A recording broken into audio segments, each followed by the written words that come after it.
ভাববাদীগণের লেখা পুস্তক অধ্যয়নে আপনাকে স্বাগত। আপনি যদি আপনার চিন্তা ভাবনাকে পুরাতন নিয়ম অধ্যয়নের মধ্যে সন্নিবেশিত করেন, তাহলে আপনি এটি স্মরণ করতে পারবেন যে বাইবেলীয় ইতিহাসমূলক পুস্তকগুলো হলো ইব্রীয় জাতির বিষয়ে ভবিষ্যৎবাণীমূলক ও উৎসাহজনক বিষয়ে পরিপূর্ণ।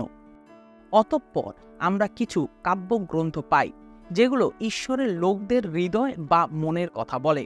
যাই হোক, ভাববাণীমূলক বইগুলো যেগুলোর মধ্যে কিছু ভিন্ন ভিন্ন ভাববাদীর প্রচার লিপিবদ্ধ রয়েছে, সেগুলো ছিল ঈশ্বরের চুক্তি যা ইসরায়েলীয় সমাজের মধ্যে সুরক্ষা দানকারী হিসেবে কাজ করত। কারণ পবিত্র বাইবেলের পুস্তকগুলো তাদের বিষয়বস্তু অনুসারে সাজানো হয়েছে, আমরা যেন তা ধাঁধা সমাধান করার মতো করে কালানুক্রমিকভাবে খুঁজে দেখার চেষ্টা করি। আমাদের নিজেদেরকেই দুটি গুরুত্বপূর্ণ প্রশ্ন করতে হবে, আর তা হলো ভাববাদীরা কিভাবে এইরূপ ইতিহাস নির্ভর পুস্তকগুলোর ক্ষেত্রে উপযুক্ত হতে পারেন, আর এইসব ভাববাদীদের জীবনকাল, প্রচারের বিষয়বস্তু, কষ্টভোগ ও মৃত্যুর সময় সীমা কি ছিল। এই সকল প্রশ্নের উত্তর পেতে পুরাতন নিয়মের অবশিষ্ট পুস্তকগুলো অধ্যয়নে যথেষ্ট সহায়তা প্রদান করবে। ভাববাদীরা কোন সময়ে প্রচার করেছিলেন তা বুঝতে পারা আমাদের জন্য সহায়ক, যেন আমরা তাদের প্রচার করার উদ্দেশ্য উদ্ঘাটন করতে পারি। তাদের বার্তাগুলো সরাসরিভাবে তাদের সময়ে ঘটা ঈশ্বরের কাজের প্রতি সুনির্দিষ্ট বিষয়বস্তুকে নাড়া দিত। সেগুলো ছিল এমন বর্তমান কালেও আমরা যে অভিজ্ঞতার মধ্য দিয়ে যাচ্ছি, তা সে আমাদের নিজেদের পাপের কারণেই হোক কিংবা অন্যদের। ভাববাদীদের বলা এইরূপ লক্ষণীয় উদাহরণগুলোর অর্থ হল অনুশোচনাপূর্বক নম্রতায় ঈশ্বরের কাছে ফিরে আসা। ভাববাদীদের লেখা পুস্তকগুলো অধ্যয়ন করতে করতে আমরা ভাববাদী ও যাজকদের মধ্যকার প্রধান প্রধান পার্থক্যসমূহ চিহ্নিত করব। পুরাতন নিয়মের প্রথম 5টি পুস্তকে যাজকদের আধ্যাত্মিক নেতৃত্বের উপর গভীরভাবে আলোকপাত করা হয়েছে। যাত্রা পুস্তক, লেবীয় পুস্তক ও গণনা পুস্তকের মতো বইগুলোতে দেখা যায় ইসরায়েলীয় সমাজের মধ্যস্থানে অবস্থিত সমাগম তাম্বুতে বসে উপাসনা করা হতো। যাজকেরা হলেন গুরুত্বপূর্ণ ব্যক্তিত্ব, কারণ লোকেরা যখন পাপ করত তখন তারা তাদের মধ্যস্থ ব্যক্তি হিসেবে কাজ করতেন। এছাড়া তারা শিক্ষকও বটে, যারা ঈশ্বরের লোকদের সম্মুখে পবিত্র শাস্ত্র ব্যাখ্যা করে থাকেন। একজন যাজক হলেন হারুন কিংবা লেবীয় বংশধর, যারা যাজক বা পুরোহিত হয়ে জন্মগ্রহণ করতেন। হোশিয়া 4:9 এই কথা বলে, যেমন লোকেদের তেমনি পুরোহিতদেরও। যাজকেরা যেখানেই পরিচালনা করুক না কেন, লোকেরা তাদের অনুসরণ করবে, তা সে ঈশ্বরের আরাধনাই হোক কিংবা অন্য কোনো দেবদেবতার আরাধনা হোক। অন্যদিকে ভাববাদীরা জন্মগতভাবে ভাববাদী হন না, তাদেরকে এই পরিচর্যার জন্য আহ্বান করা হয়। বিভিন্ন কর্মক্ষেত্র থেকে ভাববাদীদের ডাকা হয়েছে। ভাববাদীদের কেউ কেউ যাজক বা পুরোহিত ছিলেন, আবার কিছু সংখ্যক ভাববাদীদের যিহুদি আভিজাত্য বা মর্যাদাপূর্ণ অবস্থান হতে আহ্বান করা হয়। কাউকে কাউকে আবার সাধারণ পেশা বা কাজ করতে আহ্বান করা হয়। উদাহরণ হিসেবে আমরা আমোস ভাববাদীর কথা স্মরণ করতে পারি, যিনি ডুমুর সংগ্রহকারক ও মেষপালক ছিলেন। কিন্তু একজন ভাববাদী হওয়ার মূল যোগ্যতা হল সরাসরি ঈশ্বরের কাজ হতে আহ্বান প্রাপ্ত হওয়া, আর তার সাথে রয়েছে স্বেচ্ছায় সারাদান ও নম্রতা। যাজকেরা ঈশ্বরের উপস্থিতির সম্মুখে উপস্থিত হন এবং লোকদের পক্ষে মধ্যস্থ রূপে কাজ করেন। তুলনামূলকভাবে যাজকগণ আধ্যাত্মিকতার সাথে ঈশ্বরের সম্মুখীন হন এবং তারা ঈশ্বরের লোকদের জন্য তার কাছ থেকে বার্তা নিয়ে আসেন। লোকেরা যখন নিয়ম বা সন্ধি যা তারা মসির মাধ্যমে ঈশ্বরের কাছ থেকে পেয়েছিল তা ভঙ্গ করে, তখন ভাববাদীরা সেই সব বিষয়গুলি নিয়ে ঈশ্বরের সম্মুখে উপস্থিত হন। ভাববাদীরা প্রায়ই ধার্মিক রাজাদের পক্ষে তাদের পরামর্শ রূপে উপস্থিত হন, কিন্তু যখন সেখানে কোনো সমস্যা দেখা যায় তখন তারা আরো বেশি আক্রমণাত্মকভাবে সেগুলো উপস্থাপন করেন। ভাববাদী ও যাজক উভয়ই ঈশ্বরের লোকদের কাছে তার বাক্য বলার জন্য পরিচর্যাকারীর কাজ করে থাকেন। যাজক ঈশ্বরের বাক্যের ব্যাখ্যা প্রদান করেন ও সে সম্বন্ধে প্রশ্নের উত্তর দেন। ভাববাদীরা লোকদের অনুনয় বিনয় করে বলেন যেন তারা ঈশ্বরের বাক্য মেনে চলে এবং তাদের ব্যক্তি জীবনে তা প্রয়োগ করে। যাজকেরা যেখানে শিক্ষক ও অধ্যাপকদের মতো, সেখানে ভাববাদীদের কাজ হয় পালকদের মতো, যিনি লোকদের উৎসাহিত করেন যেন তারা তাদের নিজেদের জীবনে ঈশ্বরের বাক্য সঠিকভাবে প্রয়োগ করে। এটি বিবেচনা করে দেখা খুবই মজার যে ভাববাদীদের লেখা পুস্তকগুলো সম্পূর্ণ শাস্ত্রের মধ্যে একটি বড় অংশ জুড়ে রয়েছে। ঈশ্বর এই লেখাগুলোর উপর কিভাবে গুরুত্বারোপ করেন তা দেখবার ক্ষেত্রে এটি আমাদেরকে একটি উত্তম ইঙ্গিত প্রদান করে। ভাববাদীদের বিভাগ বা দলটি পরবর্তীতে দুটি উপভাগে বিভক্ত হয়েছে, যেগুলো হলো প্রধান ভাববাদী ও গৌণ ভাববাদী। একটি পুস্তককে প্রধান ভাববাদী হিসেবে বিবেচনা করা হয় কেবলমাত্র সেটি যে গৌণ ভাববাদীর তুলনায় অনেক বেশি গুরুত্বপূর্ণ কিংবা তাৎপর্যপূর্ণ তেমনটি নয়, কিন্তু এর কারণ হলো এটি অন্য পুস্তকের তুলনায় অনেক বড়। প্রধান ভাববাদীদের পুস্তকগুলোর মধ্যে কিছু সংখ্যক পবিত্র বাইবেলের পুস্তকগুলোর মধ্যে অনেক বড়, যেখানে গৌণ ভাববাদীদের কিছু সংখ্যক পুস্তক সবচেয়ে ছোট পুস্তকগুলোর মধ্যে অন্যতম। পুরাতন নিয়মের 7টি ভবিষ্যৎবাণীমূলক পুস্তক 16 জন ভাববাদীর দ্বারা লেখা হয়েছে। এই পুস্তকগুলোর লেখক সকল ভাববাদী খ্রিস্টপূর্ব 800 থেকে 400 অব্দের মধ্যে প্রায় 400 বছর সময়কালের মধ্যে জীবিত ছিলেন। আসুন এখন আমরা এই ভাববাদীরা যে সব বিষয় সম্বন্ধে লিখেছেন সেগুলোর প্রতি দৃষ্টিপাত করি। একটি প্রধান বিষয় আপনাকে এটি দেখাবে যে ইয়াহওয়ে কেবলমাত্র অন্য কোনো দেবতা নন, তিনি সম্পূর্ণরূপে ঈশ্বরের একটি ভিন্নতর ধারণা, আর তিনি পৌত্তলিকতা যা ঘোষণা করে তার তুলনায় একটি ব্যতিক্রমধর্মী দর্শনের প্রতিনিধিত্ব করেন। অতএব এই সমস্ত ভাববাণীমূলক পুস্তকগুলোর অন্যতম প্রধান প্রতিপাদ্য বিষয় হলো সতর্কীকরণ বিষয়াবলী, আর তা হলো ঈশ্বর তাকে ছাড়া অন্য দেব দেবীর ভজনাকারী ইসরায়েলীয়দের বিচার করবেন। অশরিয়া জাতি যখন উত্তর রাজ্যকে আক্রমণ করে ও তা দখল করে নেয়, তখনই মূলত এই বিচার সুস্পষ্টভাবে উদ্ভাসিত হয়ে পড়ে। প্রায় 100 বছর পর সদাপ্রভুর এই বিচার বা রায় দক্ষিণ রাজ্যের উপরে বাবিলীয়দের বারবার আক্রমণের মধ্য দিয়ে পরিপূর্ণতা লাভ করে। প্রাথমিকভাবে এই ভাববাদীরা তাদের প্রচারে যে বিষয়টির উপরে গুরুত্ব প্রদান করত তা হলো ঈশ্বরের লোকদেরকে তাদের কৃত পাপের মুখোমুখি দাঁড় করানো। এমনকি এই বিচারের মাঝামাঝি সময় ভাববাদীরা স্বর্গীয় অনুগ্রহের বিষয়ে প্রচার করত। তুমি যদি অনুতপ্ত হও ও পাপ থেকে দূরে যাও এবং ঈশ্বরের দিকে ফেরো, তাহলে ঈশ্বরের বিচার তোমার উপরে আসবে না। এই সব ভাববাদীরা অনুতাপ ও আধ্যাত্মিক জাগরণের আহ্বান জানান। দুঃখের বিষয় এই যে তাদের এই বাণী প্রায়ই বধির বা যারা কানে শোনে না তাদের কাছে গিয়ে পৌঁছায়। তাদের প্রচার হয় শ্রবণহীন, উপেক্ষিত ও তুচ্ছ বা ঘৃণাযুক্ত। তারা হয়ে পড়ে উপহাসের, মজার, অবরুদ্ধ এবং এমনকি অনেক সময় তাদের মেরে ফেলা হয়। আর এমনটি যখন ঘটে তখন ভাববাদীদের বাণী মূলত অনুতাপের বাণী হতে সেটি বিচারের বাণীতে পরিণত হয়ে পড়ে।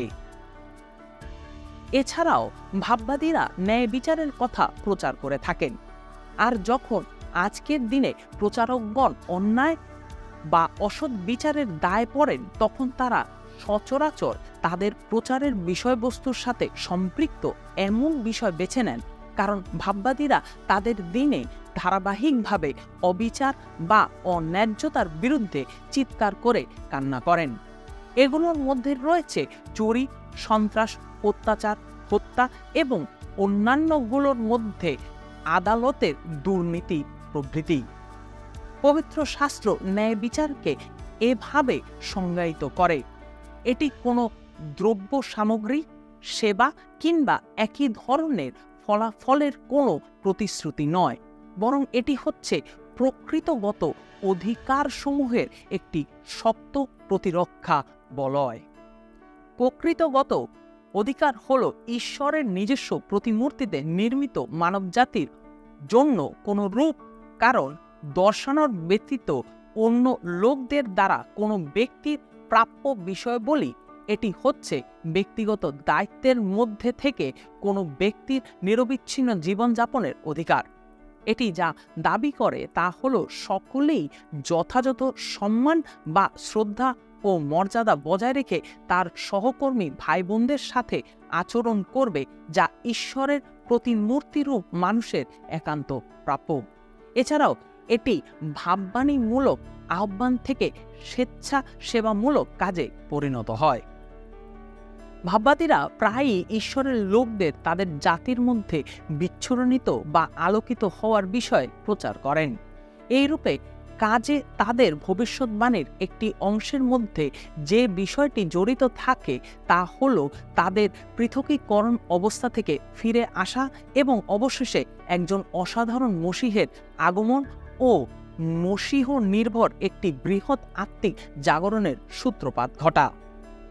আমরা যেটিকে ভাববাণীমূলক দর্শন বলতে পারি, আমরা কিভাবে ভাববাদীদের এই সমস্ত ভাববাণীগুলো বুঝতে পারছি কিংবা কিভাবে এগুলো পূর্বেই অনুমান করতে পারছি তার উপরে এটির একটি মজাদার প্রভাব রয়েছে। স্বল্পমেয়াদী পরিপূর্ণতাগুলোকে প্রায় দীর্ঘমেয়াদী পরিপূর্ণতা ও অনন্তকালীন পরিপূর্ণতায় পরিণত করা হয়। এটি কঠিন হতে পারে। উদাহরণস্বরূপ, যিশুর প্রথম ও দ্বিতীয় আগমনের মসীহ সংক্রান্ত ভাববাণীগুলো পৃথক করা এবং অতি সম্প্রদায় বাবিলের বন্দি দশা থেকে ইসরায়েলীয়দের সশরীরে আসা সংক্রান্ত ভাববাদীদের বলা ভবিষ্যৎবাণীগুলো থেকে এগুলোকে পৃথক করা। এটি হচ্ছে ভাববাদীদের দ্বারা কথিত অসংখ্য ভাববাণীগুলোর একটি সাধারণ চিত্র। আজকের দিনে ভাববাদীদের যেভাবে সংজ্ঞায়িত করা হয় তা হলো, যিনি ঈশ্বরের পক্ষে কথা বলেন। এই ভাববাদীরা দুটি উপায়ে ঈশ্বরের পক্ষে কথা বলে থাকেন। প্রথমত, ভাববাদীরা ঈশ্বরের বাক্য প্রচার করেন। যখন ঈশ্বরের সন্ধি বা চুক্তি সঠিকভাবে সঠিক জায়গায় রাখার প্রয়োজন পড়ে, তখন তারা ইসরায়েলীয়দের অতীত বিষয় সম্পর্কে উৎসাহমূলক ব্যাখ্যা প্রদান করেন। দ্বিতীয়ত, ভাববাদীরা ভবিষ্যৎবাণী কিংবা ভবিষ্যৎ ঘটনাবলী সম্পর্কে ভবিষ্যৎবাণী করে থাকেন। ভবিষ্যতে যা ঘটবে সে সম্পর্কে বলা ভবিষ্যৎবাণী কার্যকর, কিন্তু অপেক্ষাকৃতভাবে তা ক্ষুদ্র। এটি হলো ভাববাদীদের পরিচর্যার একটি অংশবিশেষ। এমনকি যা ঘটবে সে সম্পর্কে যখন ভবিষ্যৎবাণী করা হয়, তখন ভাববাদীরা বর্তমান অবস্থার পরিপ্রেক্ষিতে আচরণ ও বিশ্বাসের একটি রূপ দিতে চান। অনেকেই এরূপ কল্পনা করেন যে ভবিষ্যৎবাণীর অর্থ ভবিষ্যতে যা যা ঘটবে তার সঠিক গতি, প্রকৃতি ও সময় নির্ণয় করার মধ্য দিয়ে পাওয়া যায়। এটি একটি ভুল ধারণা। ভবিষ্যৎবাণীর সত্য ও সঠিক অর্থ পাওয়া যায় ভাববাদীরা আমাদের যেমনটি দেখাতে চান এবং ভবিষ্যতে ঈশ্বর যা যা করবেন তার প্রকাশভঙ্গিকে সঠিকভাবে নির্ণয় করার মাধ্যমে। কারণ এই যেন তাদের সমস্ত পরিচর্যা কাজকে নিচে উল্লিখিত বিবৃতির মধ্যে সংক্ষিপ্তাকারে প্রকাশ করা যায়। এটি হলো, আপনি যেখানে থেকে এসেছেন আর আপনি যেখানে যাচ্ছেন।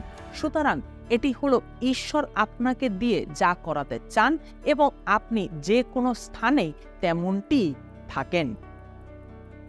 উদাহরণস্বরূপ, এলীয় ভাববাদীর বিষয়টি চিন্তা করুন। এলীয় ভাববাদীর সময়কালে লোকেরা ঈশ্বরের দিক থেকে ফিরে বাল দেবের প্রতি ফিরে ঈশ্বরের কাজকে বাধাগ্রস্ত করেছিল, আর সেই কারণে ঈশ্বর এলীয় ভাববাদীকে উঠালেন, যিনি এইরূপ সমস্যার সমাধান না হওয়া পর্যন্ত প্রার্থনা চালিয়ে গিয়েছিলেন। বালদেবের অনেক ভাববাদী, যার মধ্যে রাজা ও তার দুষ্ট রানী যে সমস্ত ভাববাদীদেরকে উঠিয়েছিলেন, তারা সকলে নির্মূল বা বিতাড়িত হলো। এক্ষেত্রে দানিয়েল হলেন আর একটি বিরাট উদাহরণ। জিহুদার লোকদের এই বিষয়টি জানা জরুরি হয়ে পড়েছিল যে তারা কিভাবে 70 বছরের এই বন্দিত্বের সাথে নিজেদের মানিয়ে নিতে পারে, যেন ঈশ্বর তাদের মধ্য দিয়ে তার পবিত্র জাতি গঠন করতে পারেন। আর তাই ঈশ্বর দানিয়েল নামক একজন যুবককে উঠালেন, যিনি বাবিলে 70 বছরব্যাপী বন্দী থাকার পুরো সময় জুড়ে লোকদের পরিচর্যা প্রদান করেন। দানিয়েল বাবিলের নেতৃবৃন্দের কাছে ঈশ্বরের বাক্য নিয়ে কথা বলেন এবং দেখান যে পবিত্র ভূমিতে ফিরে যাবার আগ মুহূর্ত পর্যন্ত কিভাবে লোকেরা এই বন্দিত্বের সাথে নিজেদের মানিয়ে নেবে। তার এই ভবিষ্যৎবাণী লোকদেরকে বিশ্বস্ততায় বাস করতে ও তার অর্থাৎ ঈশ্বরের প্রতি দৃষ্টি নিবন্ধ রাখতে উৎসাহিত করল। প্রত্যেক ভাববাদীর বিষয়ে আলোচনা করার সময় আমাদের এই প্রশ্ন জিজ্ঞাসা করা উচিত যে এই ব্যক্তিকে যখন ভবিষ্যৎবাণী করার জন্য ডাকা হয়েছিল তখন কোন কোন সমস্যা ঈশ্বরের কাজকে বাধাগ্রস্ত করছিল। তার সময় ঈশ্বরের এই কাজে বাধা সৃষ্টিকারী প্রতিবন্ধকতাগুলো দূর করতে এই ভাববাদীর পরিচর্যা কিভাবে কাজ করেছিল। হগয় ভাববাদীর সময়ে বাবিলের বন্দিত্ব থেকে ফিরে আসার সময়কালে জেরুসালেম মন্দির পুনর্নির্মাণ সংক্রান্ত ঈশ্বরের কাজ জরুরি হয়ে পড়েছিল। লোকেরা যখন মন্দিরের পুনর্নির্মাণ কাজ শুরু করে তখন তাদের প্রচণ্ড অত্যাচারের সাথে নিজেদের মানিয়ে নিতে হয়। যা হোক, তারা তাদের পারস্যিক প্রভুদের কাছ থেকে বন্দিত্ব থেকে ফিরে যাবার ও মন্দির পুনর্নির্মাণ করার অনুমতি লাভ করে। তাদের এই যাত্রা শুরু হতে না হতেই তাদেরকে প্রতিবেশীদের বিরোধিতার সম্মুখাসম্মুখী হতে হয়। তাদের উপরে নির্যাতন শুরু হলে তারা কাজ বন্ধ করে দিত। তারা বিভ্রান্ত হয়ে পড়ে এবং তারা ঈশ্বরের মন্দির নির্মাণ করার পরিবর্তে নিজেদের জন্য বাড়ি নির্মাণে আচ্ছন্ন হয়ে পড়ে। ঈশ্বর যতদিন পর্যন্ত না হগয় ভাববাদীকে উঠালেন তত বছর পর্যন্ত তাদের এইরূপ অবস্থা চলতেই থাকে। হগয় 1 অধ্যায় 4 থেকে 5 পদে এই কথা বলেন, এটি কি ঠিক হচ্ছে যে তোমরা নিজেরা কারুকাজ করা বাড়িতে থাকছ আর আমার ঘরটা ধ্বংসস্তূপ হয়ে পড়ে আছে? আমি সর্বক্ষমতার অধিকারী সদাপ্রভু বলছি, তোমরা কিভাবে চলছো তা ভালো করে চিন্তা করে দেখো। হগয় তাদের এই পরামর্শ দেন যেন তারা নিজ নিজ কাজে ফিরে যায় এবং ঈশ্বরের মন্দিরের পুনর্নির্মাণ করে। হগয়ের প্রচারের ফলে ঈশ্বরের লোকেরা কিছুকাল তাদের নিজেদের ঘরবাড়ি নির্মাণ কাজ বন্ধ রাখে। তারা প্রথমে যে কাজগুলো করা প্রয়োজন সেগুলো পুনরায় ঠিক করে এবং ঈশ্বরের কাজ সম্পাদন করার বিষয়টি সঠিক জায়গায় ফিরে আসে। ভাববাদী হিসেবে এটি হচ্ছে হগয়ের উদ্দেশ্য ও যাবতীয় কার্যাবলী। ভাববাদীমূলক পুস্তকগুলো পবিত্র বাইবেলের একটি বড় অংশ জুড়ে রয়েছে, যেখানে অধিকাংশ বিশ্বাসীরা বাইবেলের অন্য অংশের তুলনায় এই সব ভাববাদী সম্পর্কে অতি সামান্য জানে। আমরা যদি এই বিষয়টি সম্পর্কে সচেতন হই যে তিনি পবিত্র বাইবেলে উল্লেখিত বিষয়গুলোর উপরে যতটা গুরুত্ব দিয়েছেন, আমাদের উচিত এটি অনুধাবন করা যে ভাববাণীমূলক পুস্তকগুলো পবিত্র বাইবেলের অত্যন্ত গুরুত্বপূর্ণ একটি অংশ। যে সমস্ত প্রতিবন্ধকতাগুলো এই পৃথিবীতে কিংবা আমাদের ব্যক্তিগত জীবনে ঈশ্বরের কাজ বন্ধ দেয়, সেই বিষয়গুলো এই সব ভাববাণীমূলক পুস্তকগুলোতে আলোকপাত করা হয়েছে। আমরা পবিত্র বাইবেলের আর অন্য কোথাও এইরূপ আলোচনা খুঁজে পাব না। যেহেতু ভাববাদীরা তাদের উদ্বেগের কথা প্রকাশ করেন, সেহেতু তারা 4টি বৃহৎ নগরী পত্তনের বিষয়ে অনেক বেশি কথা বলেন। নগরীগুলো হল নিনবী, বাবেল, সমরীয় ও জেরুসালেম, 2টি রাজ্য যা উত্তর ও দক্ষিণ নামে 2টি ভাগে বিভক্ত হয়ে পড়ে ও যাদের রাজধানী হয় যথাক্রমে ইসরায়েল ও জিহুদা। আশিরিয়ার রাজধানী হল নিনবী ও বাবিলনের রাজধানী হল বাবিল। তাদের পতিত হওয়ার বিবরণটি ছিল নাটকীয় ও দীর্ঘ প্রতীক্ষিত বা প্রত্যাশিত। এরপর আমরা ইসরায়েল রাজ্যের রাজধানী সমরিয়ার পতন সম্পর্কিত পূর্ব জ্ঞান ও তার বিবরণ লক্ষ্য করি। সবশেষে আমরা জিহুদার রাজধানী জেরুসালেমের নগরের বিষয়টি দেখতে পাব। আপনি উল্লেখিত 4টি নগরের বিষয় বারবার দেখতে পাবেন। ভাববাদীরা ধ্বংস বা বিনাশ সম্পর্কিত ভবিষ্যৎবাণীর মধ্য দিয়ে এই সব নগরের লোকদেরকে অনুতপ্ত হওয়ার আহ্বান জানান। পরিশেষে ভাববাদীদের বলা বাণী বা বার্তাগুলো পুনঃস্থাপনমূলক বিষয়ে মোড় নেয়। বিচারের পর প্রতিজ্ঞাত মসীহের মধ্য দিয়ে এই পুনঃস্থাপন বা পুনঃপ্রতিষ্ঠার কাজ উপস্থিত হবে। আমরা আমাদের এই পাঠের উপসংহারে আসতে আসতে মনে রাখব যে ভাববাদীরা অনেক বিষয় নিয়ে কথা বলেছেন যেগুলো আমাদের জীবনে ঈশ্বরের কাজকে বাধাগ্রস্ত করতে পারে। আর আমরা অবশ্যই কিভাবে এই সব প্রতিবন্ধকতার মুখোমুখি হব, এই সমস্ত ভবিষ্যৎবাণীগুলো আমাদের তার উপায় বা পথ দেখায়। ঈশ্বরের বাক্য যখন আমাদের দোষী করে তখন অবশ্যই যে প্রতিবন্ধকতাগুলো ঈশ্বরের কাজের ক্ষেত্রে বাধার সৃষ্টি করেছে তার জন্য সাহসপূর্বক চিৎকার করে ক্রন্দন করা উচিত, যেন তিনি সেগুলো দূর করেন এবং তার কাজগুলো চলমান থাকে। আমাদের ব্যক্তিগত জীবনে যদি এই বাধা বা প্রতিবন্ধকতাগুলো চলমান থাকে তাহলে অবশ্যই আমাদের তার জন্য অনুশোচনা করতে হবে এবং ঈশ্বরের বাক্যের নিকট নিজেদেরকে সমর্পণ করতে হবে, যেন আমাদের জীবনে ঈশ্বরের কাজগুলো চলমান থাকতে পারে। আপনি কি আপনার জীবনে এমন কোনো বাধা বা প্রতিবন্ধকতাগুলোকে প্রশ্রয় দিচ্ছেন যেগুলো আপনার মধ্যে এবং সেই সঙ্গে আপনার মাধ্যমে ঈশ্বরের কাজগুলোকে বাধার সম্মুখীন করে তুলছে?